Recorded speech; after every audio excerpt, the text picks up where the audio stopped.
Leviticus 7. This is the law of the guilt offering. It is most holy. In the place where they kill the burnt offering, they shall kill the guilt offering, and its blood shall be thrown against the sides of the altar. And all its fat shall be offered, the fat tail, the fat that covers the entrails, the 2 kidneys with the fat that is on them at the loins, and the long lobe of the liver that he shall remove with the kidneys. The priest shall burn them on the altar as a food offering to the Lord. It is a guilt offering. Every male among the priests may eat of it. It shall be eaten in a holy place. It is most holy. The guilt offering is just like the sin offering. There is one law for them. The priest who makes atonement with it shall have it.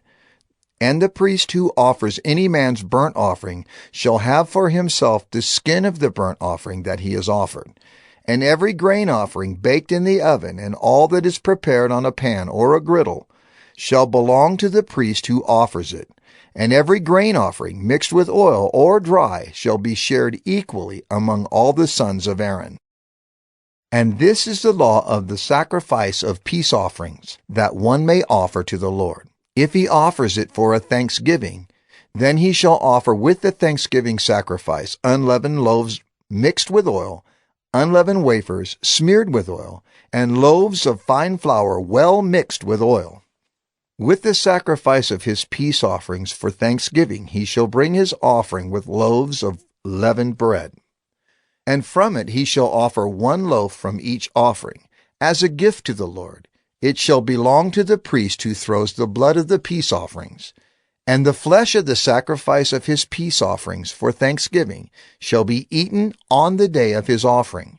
He shall not leave any of it until the morning. But if the sacrifice of his offering is a vow offering or a free will offering, it shall be eaten on the day that he offers his sacrifice, and on the next day what remains of it shall be eaten. But what remains of the flesh of the sacrifice on the 3rd day shall be burned up with fire.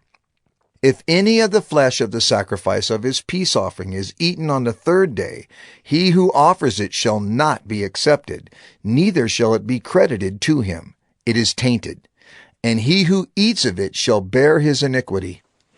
Flesh that touches any unclean thing shall not be eaten. It shall be burned up with fire. All who are clean may eat flesh, but the person who eats of the flesh of the sacrifice of the Lord's peace offerings, while an uncleanness is on him, that person shall be cut off from his people.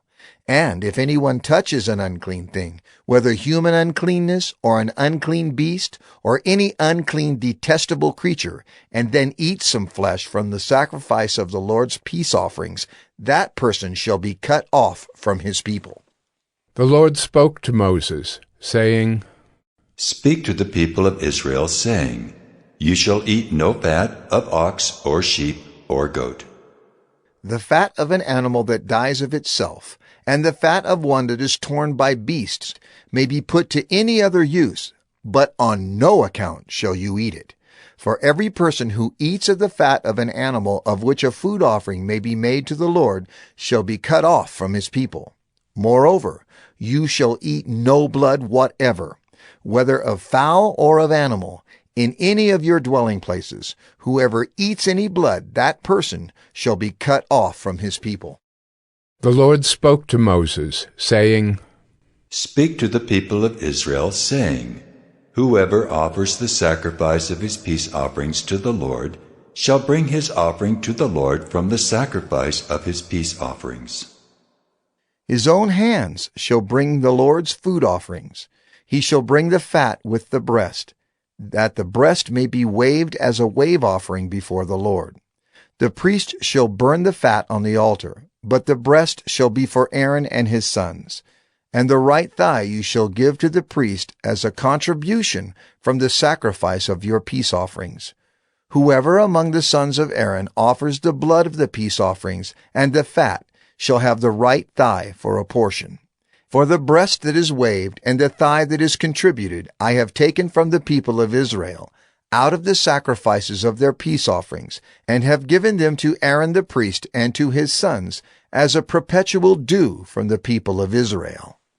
This is the portion of Aaron and of his sons from the Lord's food offerings, from the day they were presented to serve as priests of the Lord. The Lord commanded this to be given them by the people of Israel.